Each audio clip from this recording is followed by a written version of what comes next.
អូខេសួស្តីបងប្អូនទាំងអស់គ្នាថ្ងៃនេះខ្ញុំមកប្រាប់ពីរបៀបនៅក្នុងការធ្វើម៉េចឲ្យទូរស័ព្ទiPhone របស់យើងកាន់ថ្មជាងមុននេះអញ្ចឹងណាអ្នកនរគ្នាហ្នឹង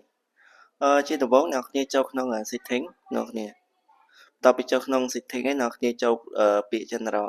នេះបន្ទាប់ពី general ហើយអ្នកនរគ្នា scroll ចុះមកក្រោមមកនេះយកពាក្យ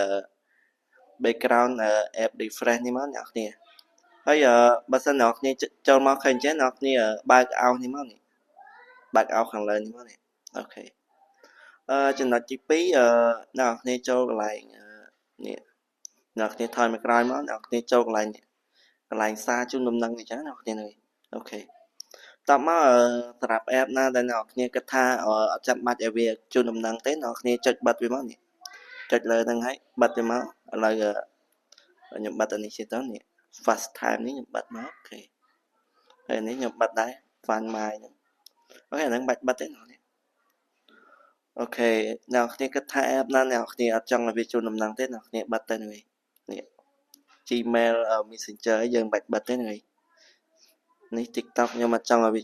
ជូនដំណឹងដែរអ្នកគ្នាខ្ញុំបិទអូខេ YouTube YT អីខ្ញុំអត់បិទទេនេះអ្នកគ្នាចូលកន្លែងprivacy and security នេះមកនេះអូខេហើយអ្នកគ្នាចូលកន្លែងនេះបើសិនជាឃើញបើកចឹងអ្នកគ្នាបិទទាំងអស់ហ្មងទៅនេះបិទហ្មងទៅហ្នឹងហើយអាហ្នឹងកន្លែង location ណាអ្នកគ្នានេះ location app នីមួយៗនៅពេលដែលយើងបើកវាចោលទៅវាអាចវាស៊ីថ្មទូរស័ព្ទយើងដែរអ្នកគ្នាអូខេនៅមួយចំណុចទៀតពាក់ព័ន្ធនឹងកន្លែងសលេងអ្នកគ្នានេះកន្លែងនេះ